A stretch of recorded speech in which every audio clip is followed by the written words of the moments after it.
Welcome, everyone. I am Gabriel Velez, CEO of Crowd Answers. My guest today spent 15 years inside global giants Alibaba, Estée Lauder, CBREL, GLL, and then built his own company, SVCC, with one conviction that Chinese enterprises deserve a real partner, not just a resource directory when they enter the US market. Vicky Zhang, welcome to the show. Thank you, Gabriel. We're glad to join the show today. I'm Vicky Zhang from Shanghai Vista Consulting Company, I call us SVCC, and based in New York. And we're glad to take this interview today. Perfect. So you spent these years inside some of the most demanding organizations in the world, like Estée Lauder, CBRE, Alibaba. You clearly could have keep climbing that ladder, right? What finally made you say, this gap in the market is real enough and I am the right person to fill it? Yeah, I think that first, I'm very lucky at the beginning of my career. I started with big multi-international companies. So take Alibaba as a first introduction because Alibaba prepared me very well when back to China in Hangzhou and Shanghai and Shenzhen. So at that time, it's a big booming place, timing for e-commerce, international economic is booming. Everything is so great. So after I graduated, I was hired by Alibaba to do the international business, bridging all kinds of business in Europe, America, North America, South Asia, and China. At that time, China is booming, selling the products all over the world for small products. And we were very lucky at that time. The business so well, the company is growing quickly, and they launched the Nasdaq quickly, and we grow all the stock price there, and we hire a lot of people and a lot of pressure also. You need to work very hard during such kind of big company to know your clients, different time zone. So I will prepare well for international business because when I wake up, it's a New York time, but I need to do business in Beijing time or London time or different timing zones at that time. Yes. And then I go to Estée Lauder. As Estée Lauder in New York, they need someone can do the strategy, project management across different regions to do the portfolio for over 25 catalog of brands, the makeup, the fragrance, the skincare, everything. So when they have my background in Alibaba for e-commerce, by that time it's near COVID-19, and they say we do all the offline stores, over 1,000 stores in USA and over 10,000 or 20,000 stores all over the world. But it's lockdown, it's quarantine. How can we do business? Then they say you should do online, you should do e-commerce. So by 2022, Estée Lauder launched a lot of platform in Asia, in China, to sell products through online channel. And that's my background from Alibaba. I help them how to sell the products online and how to approach your clients, booming your business and in different environment.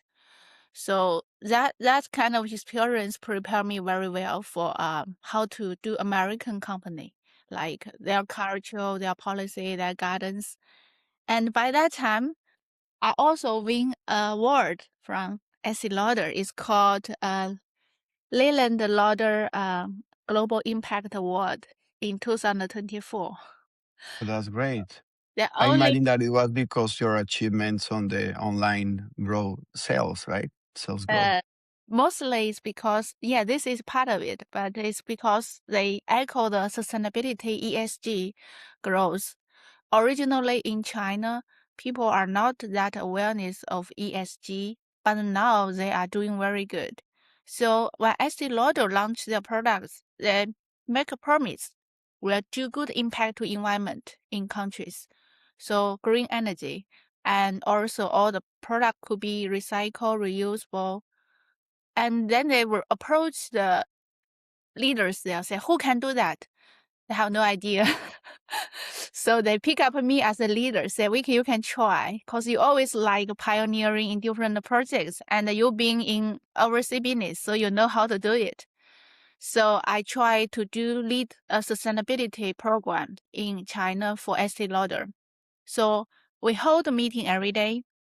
We try to brief how to do the product more environmental friendly, how to launch, how to help people, how to collect the volunteer to educate the market to do the products there in more sustainable way. We built green stores there.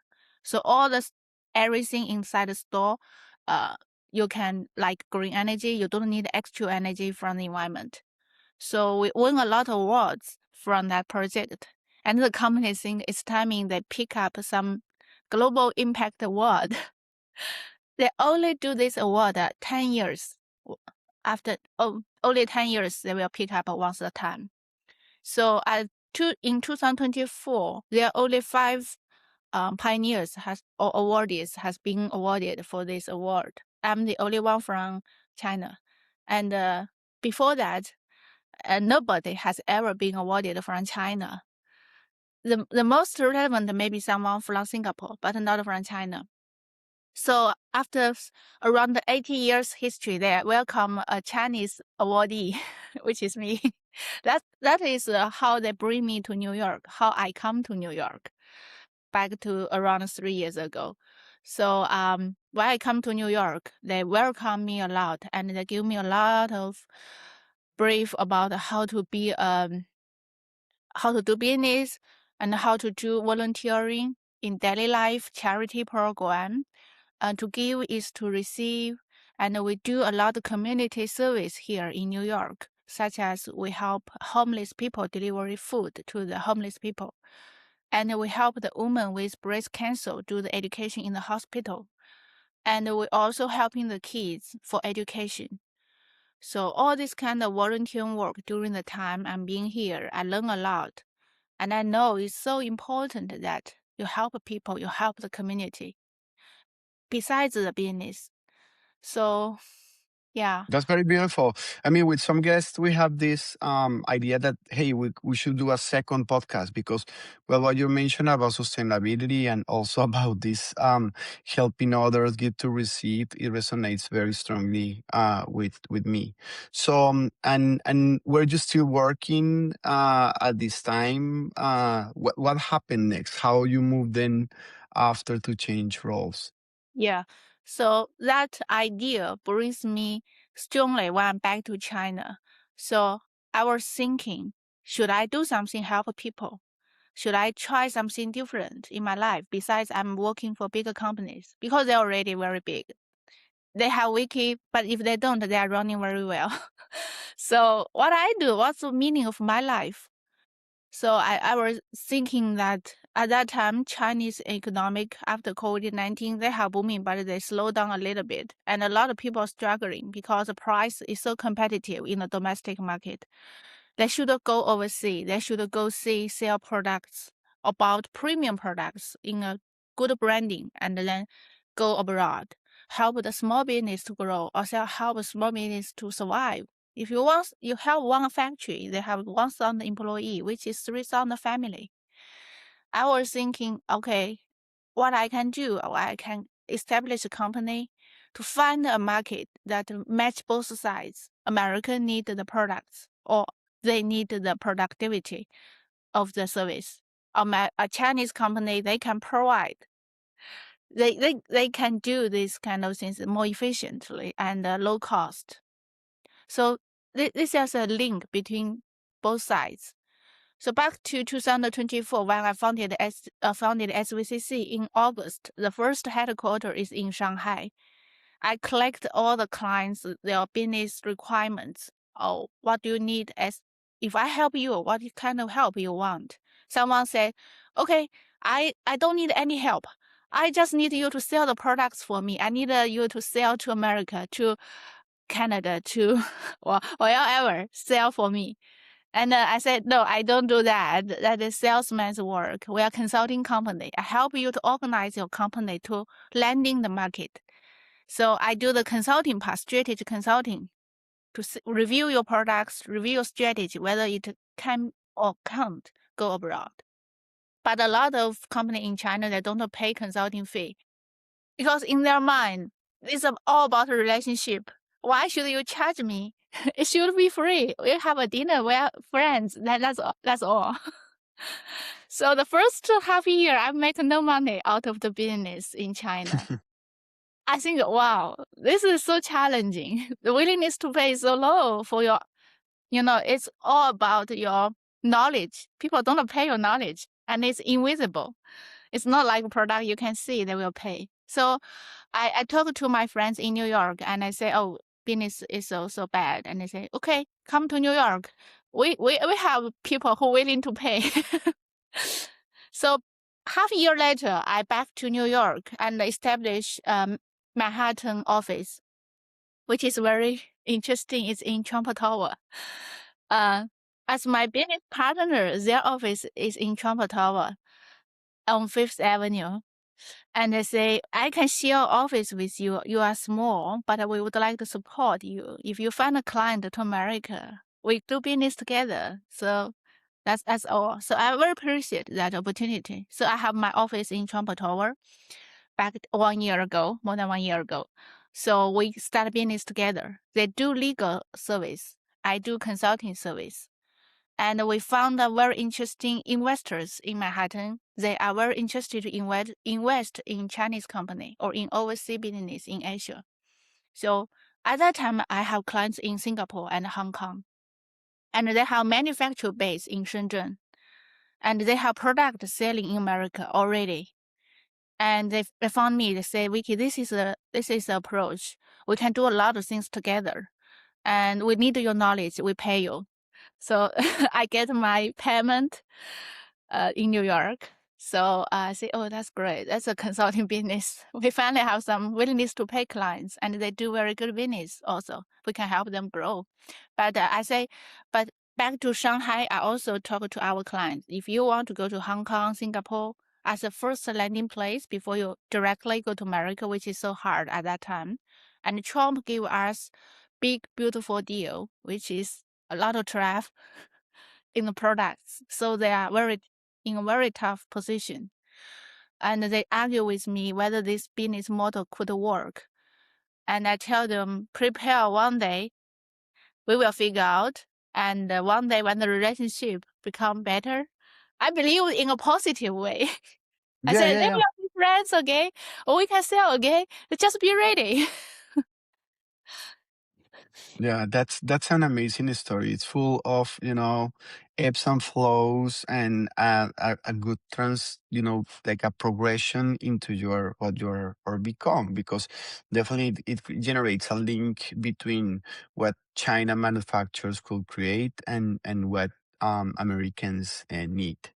So let me ask you something. Your two-pillar model, market growth support on one side and business setup and compliance on the other, looks clean and logical, right? And on paper at least.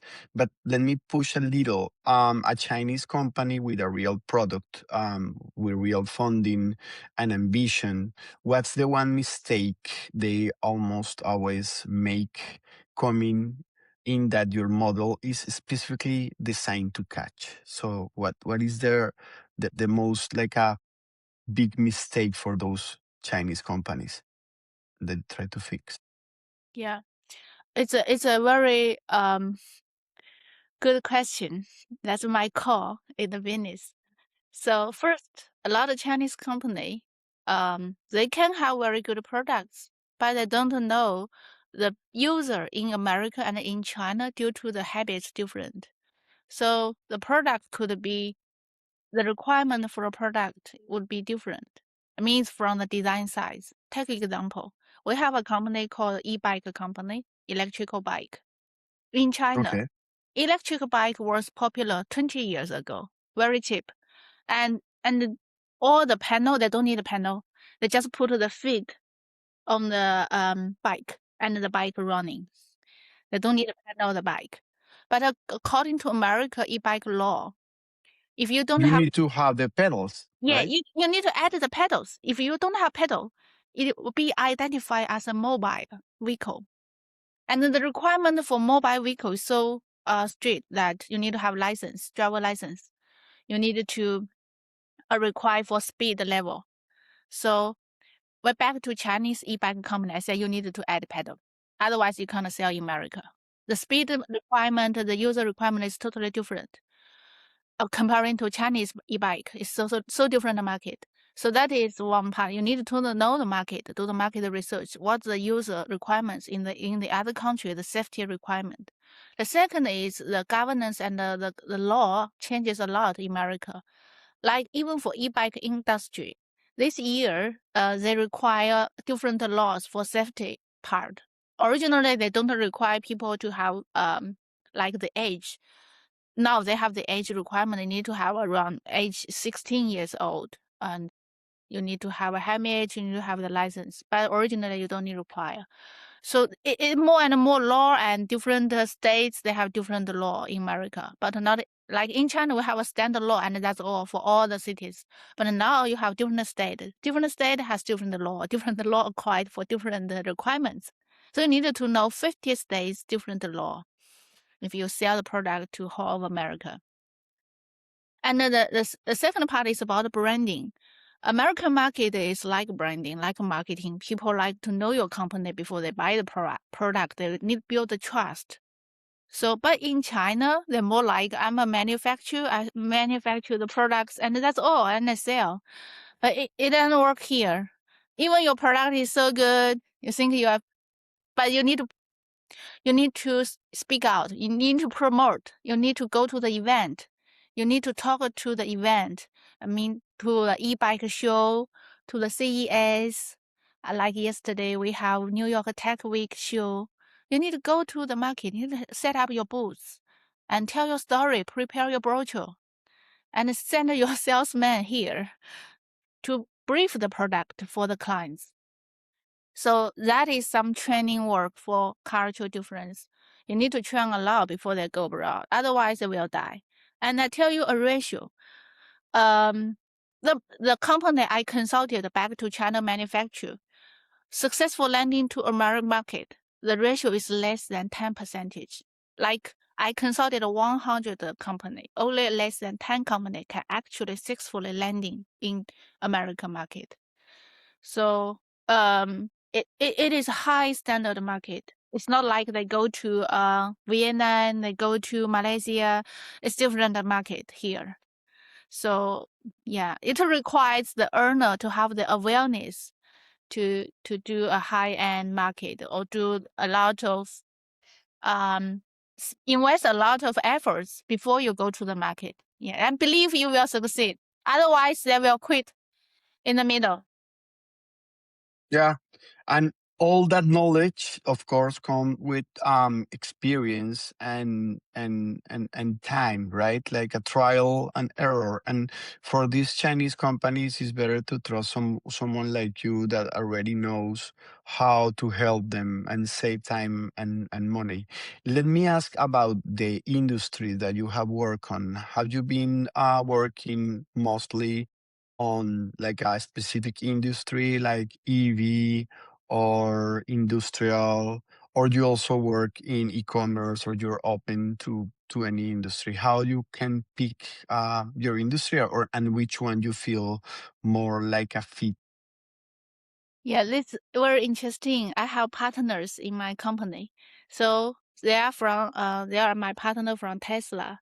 Also, I have a company partner from Amazon. So the guy from Tesla joined my company. Say, hey, the new energy industry is booming. A new energy industry for solar panel, for electrical vehicles in China. We are very interesting because China is the number one biggest market for new energy products, especially EV cars. You see, we have BYD, we have a lot of cheap but very good products actually. But American set a barrier, said no, you can't go here. We need to protect our own industry. If you go here so cheap, it will, crash our own domestic market. So Yeah, we are yeah. You go to any other country and basically it's flagged by like a Chinese vehicles. BYD is just in every street in Mexico, but here is different. Yeah, here Yeah. we are Tesla territory. Yeah. Yeah, We visited a lot of solar panel companies in big companies in China who want to set a factory in Texas, Houston, and create over 5,000 work opportunities for local business in Texas, Houston. We called it a new energy town. We create cause Texas and Nevada and California has sunshine. It's very good state for new energy, you know.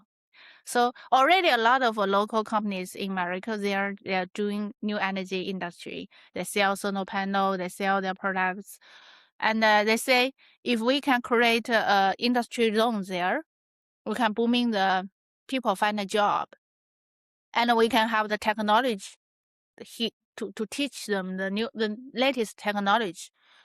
And that time when Texas government give us a green light, say, okay, if you can invest such kind of amount of money all at once, like 10 million, and we would allow you to be here to try. So this is my first big project. Like I need to encourage a big company to build a factory here and to build office and to hire local people. But it's good, you know, it's good. We have technology infrastructures to build something. And we also hire local people. We can create job opportunities. And we can also train the local talents. So you can acquire the technology and you have products here, you have the factory here, you have a supply chain here. And that's the that's great. most, yeah, that's like a charity program, like things like that. You need to have all set for all everything here. So I back to China. I hold an event in Bomb Center in Shanghai.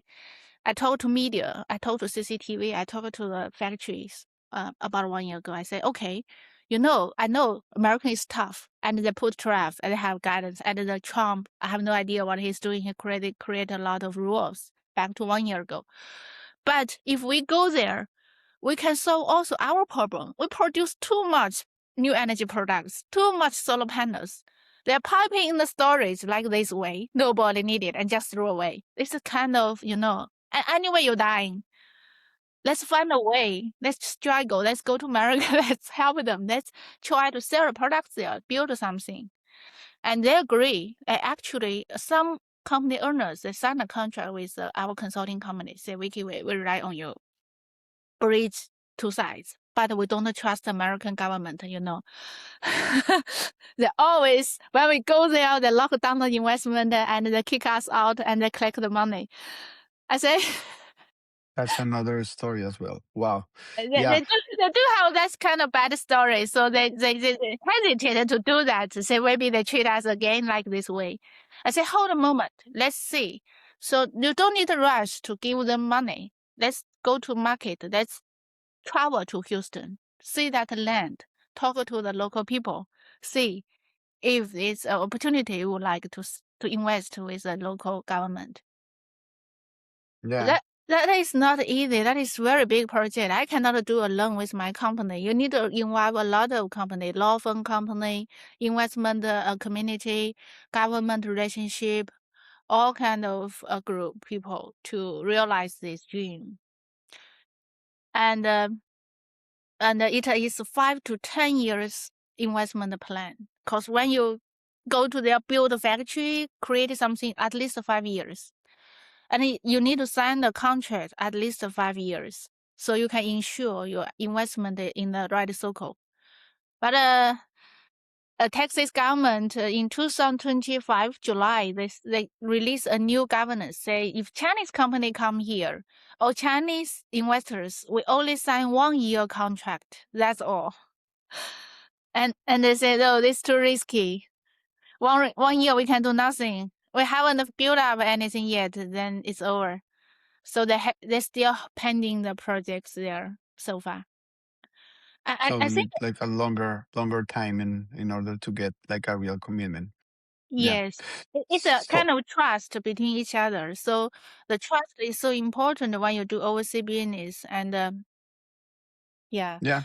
So a professor of mine said that excellence is not an aerial war, but it's basically a ground work. Is earned basically in the field. So you need to connect those dots and understand directly what is going on and talking with the people that are responsible in each case, because you can do this basically from overseas. It's very difficult. So there is a piece on the SVCC blog, and the headline is something like "Why I Reject 80% of New Energy EV Energy Storage Companies Seeking US Expansion." And most consultancy want more clients, right? Not fewer. What's behind that discipline, and what are you actually looking for in this 20% you say yes to? Yeah. I consulted a lot of new energy companies, and they want to sell in America. And a lot of companies, they are too naive. So first, their license, I mean the certifications. You enter American market, if you sell medicine, you need to have FDA endorsed. If you sell the products, you need to have a lot of qualifications according to American market. They need to require the certification before they enter the market. So I tell them, you have 3C in China. 3C is a qualification certification for all the products which can sell in the market. They said, but in America, they don't need a 3C. They need other certifications. So acquire the certifications first and endorse that. That need 1 or 2 years.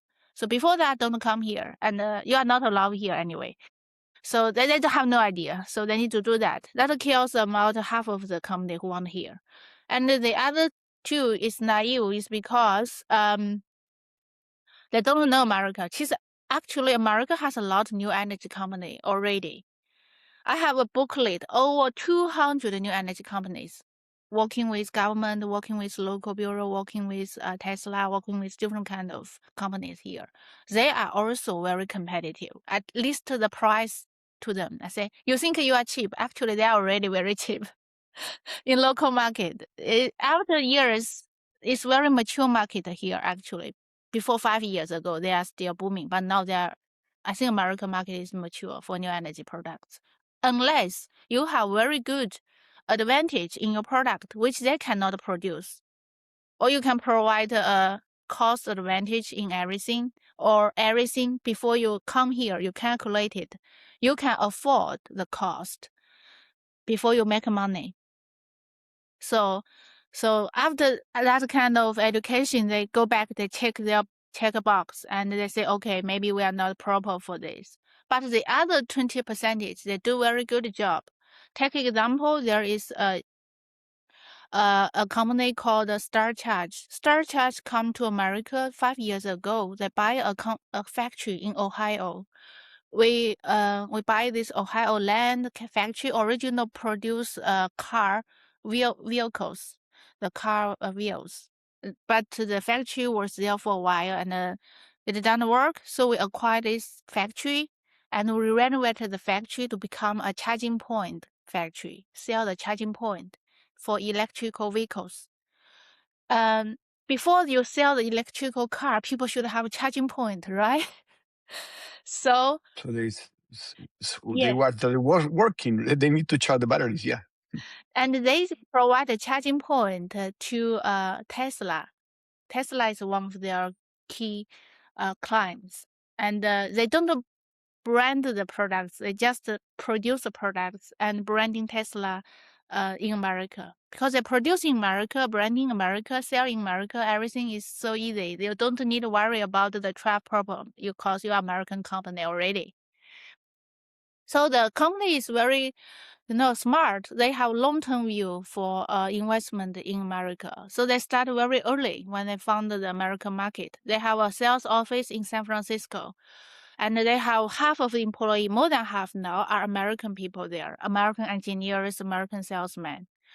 And the leader, they need to speak Chinese because they need to report to headquarters back to China for the manufacturing, for the technique, everything combining together. But the team is very international. So they So they become my client the first day when they wanted to expand the market. And they say, the president told me, Vicky, I heard that you want to build a new energy zone in Houston. I'm very curious about that project. Can we work together? So they come to me and I say, okay, let's see what's your situation now. They say, we need to fundraising in New York market, and I can use the money to build a factory, more factory. Besides the Ohio factory, we can have Texas factory. And I help them get the funding from Morgan Stanley back to half a year ago in New York, just back here in Middletown in Trump Tower. We set up the meeting and we signed a contract. And they're now preparing to produce more, or they're trying to hire more local people to do some work there. But I haven't checked out yet. It takes some time. But the thing is that it works, and they help each other, and we help each other. We say, if you need some help from manufacturing part, we can connect you back to Shenzhen, because Shenzhen has new technology for solar panel and charging point. Upgrade than last year. They upgrade very quickly. You can use more advanced technology to produce charging point. So Yeah, and that it works. So yeah. that's great. And I saw that you apply this with other clients. I saw LinkedIn post about Space Velo, Shenzhen headquarters. So basically, you flew to the headquarters, you walked with the R&D floor and production line, and then sign a full strategic cooperation agreement to bring them into the US, starting on the Midwest and now rolling into New York's retail. That's exactly the kind of boots on the ground that we are seeing here. So, specifically on Space Velo, what made them the right bet, and what you think SVCC execution role actually looked like when you basically are helping them on the field. Yeah, Space Weller is a very special case. The founder is my alumni back to United States. We all graduated in America. I'm graduated from Washington University in St. Louis, and the engineer also from there. And he, after graduation, he launched a factory in Shenzhen to produce e-bike, because he's a fan of biking industry. So he want to produce his own brand, and he gave the name Space Velo. Velo is a French word like vehicle. So the team is very ambitious. They want to be a luxury e-bike in America, like Hermes bag, Louis Vuitton, top premium product. Top luxury. Yeah, luxury. So day one, they aim very high. They need all the best of the best product, the best engine, the best design, and the best team. When the founder told me help them to do American market consulting, I bring a friend from Tesla for the battery system. So I also have a team from BYD. So this both sides, Chinese engineering and American engineering, come to the factory and design a system called a twin battery system, which is innovative because normally e-bike can only sustain 50 miles. You need to charge after 50 miles. But Space Velo can do 100 miles. They have a twin system. So one when the auto battery, the other system will come up to do the backup. You don't need to charge. So you can sustain twice the miles than usual e-bike, which is their product advantage. Through the beginning, we design for them. And the team, we go to the Shenzhen factory. So many, I don't know whether you have been to Shenzhen and to Chinese manufacturing. You should do some visit. I also show some visit for American companies that want to visit the Chinese factory. So I give them opportunity to visit the Chinese factory. A lot are advanced factory. I don't go to the normal factories. No need. But you go to advanced factory, see how we product this kind of things, and then American investors will believe this is very good. So they go there, they see the factory is an advanced factory, and it's purely designed by Space Velo. The Space Velo, they change the traditional e-bike factory to become a modern factory. and they have the test run. Like after produce, each bike needed to go to the test run, finish the test. Then you can launch to the market. The standard is from Europe, so they acquire the Europe standard for the test. And when they go to New York launched the 904 law for e-bike in 2024. You need to meet the standard before you sell the e-bike here. At that time, there's no Chinese company can acquire that requirement. It's very, very high-end requirement for safety. Every bike need to test before you can sell here. So a lot of original Chinese company, e-bike company already landed here, they failed because they can't do that. So Space Velo, they go to American factory, they go to American certification center, they acquire, they hand over the application form, say we can do the test, we can pay. So they pay a lot of test fee, and they pass through the whole test for 6 months, all the products. And American give them the certification to enter the market, which is last October. As soon as we get the license, we can sell here. We go to the booths, we go to CES, we go to different show, different events here. And we become the star in the market. People like the design. People like especially children under 16 years old. They like it a lot. The family during the Halloween, they buy for their kids as gift for family. So we say we should set up a community, like a family, like the first vehicle you have in your life, and compare you as a friend in the near future. So they land a marketing team here. I advise them to do that, to know the local market, to know your neighbor. And we open 60 different franchise over 50 states as of yesterday. We opened the number 65 stores in New Jersey. So this is very successful through the beginning till the entry market, then till now I'm doing the fundraising for the company to grow the business in Canada and Europe. So this is whole story about how you help the company from the beginning to the market end. I use Space Velo as a very good example, so we know the whole supply chain, how you design, manufacture, sell, grow, everything together. That's a very beautiful story. Specifically, you mentioned many topics, but I really like the USP. I mean, the unique selling proposition that separates this brand from other brands, and basically this allows to create a lot of marketing that basically brings people interested to know, hey, I like this bike because it brings a different set of specification and also connect with me at an emotional level. Of course, I'm mentioning just more about the branding and marketing part, but it has many elements around logistics, operations, government that you basically mentioned in a very well way. Let me ask you, SVCC clearly is becoming a trusted partner for a very specific kind of Chinese enterprise going global, right?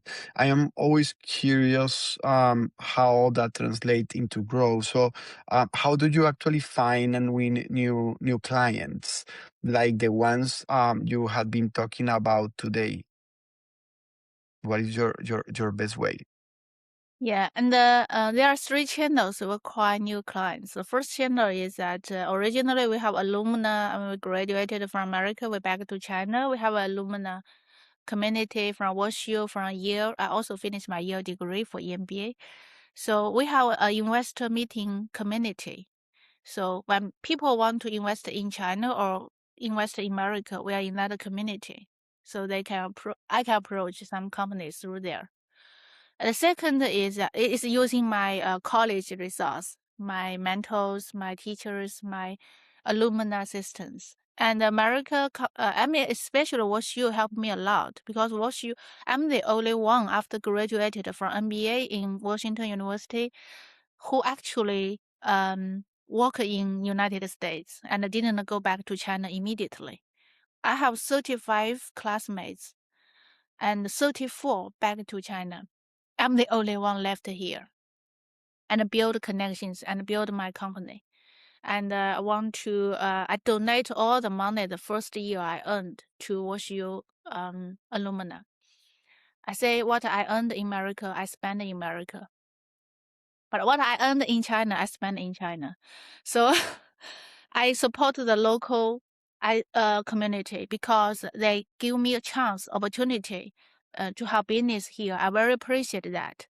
So what I earn here, I spend here. I help the local business here, also American companies here. So they say, okay, Vicky, you are our elite member. If there is any investors, community, anything like that, we would like involve you as expert for both sides to do a kind of consulting work. That's great. So this first channel. The second channel is I go to a lot of events, like I go to CES in Las Vegas. I go to like this week, New York Tech Week. I also go to San Francisco for any kind of Shark Tank or hackathon for AI products. So I have more clients now is from AI. So many AI robots, so many AI companies. So Yeah, in a few years from now, maybe you're already having this conversation. We're gonna shift this for like bringing robots that will fix several things here related with home task or fixing things or even construction or even doctors, right? So basically, this is the limit. We are just at the beginning right now. yeah, I can give another products, especially on AI companies. It's a long story. I have a lot of story about AI companies between US and China. I can brief you later, but today time is limited. And Yeah, today's time is limited, but yeah, we can do a part two. Just focus on AI, future on AI and robotics, and we can talk about it. So of course, well, you can talk, but yeah, that will be great. yeah. So Yeah, then the final channel is that I'm also a member from United Nations NGO Sustainability. When I graduated from America, I joined the chamber. The president of NGO Sustainability in United Nations is my former boss. Her name is Roma. She worked over 60 years in United Nations, and she has foundations there, investors there, in United Nations when I worked there. So we keep connecting monthly. We have one monthly week, or weekly or monthly or quarterly meeting to list American company and a Chinese company or Europe company who requires market entry. So they put SVCC there as one of their membership. So a lot of clients also come to me, say, okay, we know we also want to launch in Germany and in Netherlands or in Ukraine. Yeah, you don't believe it. Ukraine now they do have some business, drone business. They need a consulting how to do the drone. So this kind of channel built me very well in New York. That's why I put the headquarters shifted to New York. After I have Shanghai headquarters, Hong Kong, Singapore, but our headquarters is in New York. Because New York is global. You have all kind of resource here and the capital and the consulting. And you can, my employee are high here and they have broad view of everything. And I train a summer intern in Columbia University to let them know different market. We do a lot of internship to help them to know the global market. So yeah, I like New yeah. York. Yeah, that's amazing, and I can see that you are a real networker, and of course you enjoy like talking with people, and I think that's one of the key elements why you're being so successful, because of course you have these roots, Chinese roots, and you have clients in China, but you also can get clients here. So yeah, of course, sometimes maybe it should be a balance for you finding the time in and also get like a repeatable way to get you in front of the right buyers, because of course I think time is limited. So yeah, interested to know more about that. But for the matter of time, let's me ask you a couple of questions more. So forward looking, the next 12 months, Chinese ODE into the US is a decade low by some measures, right? Yet the demand to go global isn't going away. You have talked about leaning into renewable energy and new energy sectors for CVCC next chapter, as you mentioned. So where this go from the company you're working with and for SVCC itself over the next 12 to 18 months? Yeah, as our slogan is, you can see from our website, is bridging cultures, empower global success. It's very ambitious. We'll survive long term. One established SVCC is called Vista. Vista is about a company over 100 years. So I want to put this in my whole life adventure. SVCC is not for day 1, day 2, or 5 year, or 10 years. It's for at least 50 years. We aim to become a bridge between different countries. Now it's American China, but I don't know, near future, maybe Europe or everything who want to be in this globally. So we want to be a bridge platform, create a knowledge pool there, use the AI. Now I'm talking to AI company because we want to upgrade to use the AI tool in our company, put all the resources, knowledge for long-term use, for more creative usage, for all the knowledge, because my time is limited. But our knowledge pool, we can put there to continuously to grow. We'll have talents all over the world. We have headquarters all over the world. We have different office in different places to help the company to bridging the how to enter the market or to deep dive to the supply chain. So as you said, 18 months or 24 months, which is about 2 years or 3 years plan, we call it SVCC 2.0. We'll upgrade from a traditional consulting company to become an AI-powered company through next 2 years. Use the AI tool for consulting part. Now we have ChatGPT, we have Answer Pack, we have all kind of this kind of AI platform. So how we can leverage the AI power to do the business is our next step. We have clients already, and we have our I already told you the consultant, the key, the advantage of the knowledge of everything. But we should use the platform to everyone. They go to the platform. They can use the AI agent. They can they can mark or what kind of work they want to, what kind of consultant, what area they want to consult, and they use the platform linking back to our talents in different cities and to connect them together through the platform more efficient. And from the cost part that we want to charge them at the first place because we use the agent to empower. And after that, we can see whether we can charge a monthly service fee if you are our long-term client to a SaaS model. Like you subscribe SVCC newsletter, you become SVCC membership. So for the next 2 years, we will develop a club maybe.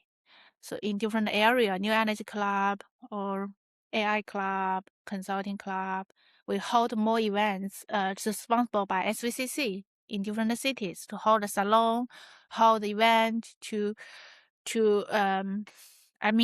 expand the company. Yeah. Thank you for sharing that. Yeah, I think that you have a clear vision, and I love that you share that. And I see your career. I see that you mentioned that you started as a translator, so literally like a bridging language and meaning between different words. And I can see that you continue to doing so. And let me ask you a final question. Maybe you already responded between the lines. What the thing that still lies you about this work? Why you do this? Um. Yeah. Normally, this is the first question when people ask about the SVCC. Why you set up SVCC? I think it's about my early stage back to my family culture. My mom, when I was a little kid, she told me that if we can help somebody in the world, if we can help, do your best to help people. And nothing is better when you receive the smile from the people who you helped. And that is my personality. I'm not the one who like to take something from somebody, or I want to be the king or the queen. I'm the one who like, if I can help you become the king or the queen of the world, I'm the king or queen of myself. That's beautiful. Thank you very much, Vicky. It has been a genuinely great conversation. The discipline you bring into who you partner with, the infrastructure you're building around cross-border growth, and the way you're thinking about what it means to actually reach these two markets. This is exactly what this show is about. Um, I think I appreciate that. Where can people find you and SVCC if they want to connect? Yeah, they can find us in the, we have the brochure, we have the WeChat platform, we have Rednote, we have LinkedIn profile, we have company website. So you can just go to the xinxinhuitong.com. This is my formal website to find the SVCC's contact. And you can also drop me an email, xin.zhang@xinxinhuitong.com. So you can all find me there. Email me. Yeah. Perfect. That's good. I will include that on the summary. That's wrap on this one. Huge thanks to Vicky Zhang for being so generous with the time and insights. If you got something out of this, and I think there was a lot in here that actually takes to cross market, not just border, do me a favor, hit subscribe and drop a comment with your own take. I will see you on the next episode of Signals and Insights. Take care, everybody. Thank you, Gabriel. Thank you for interview the time. Have a nice day.